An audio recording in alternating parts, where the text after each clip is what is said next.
ê nghe mình ê nhá nó chặt tức đôn nó lưng chương nó lưng ê nâng cao mình ê nhá pa nọ mà mang là một tía đó lưỡi ạt mà na ban cơn kênh hả cơn ba khơi nọ càng nghe pa nằm một nọ mà mang quanh nhạ nọ đấy nè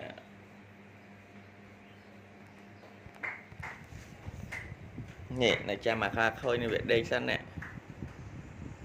mà bạn on e nhá hả chờ đái chén giấy kia mấy nhá bằng man mà e nhá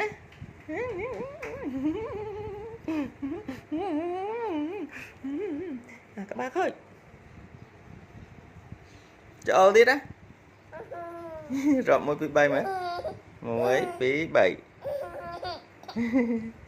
mới phí 7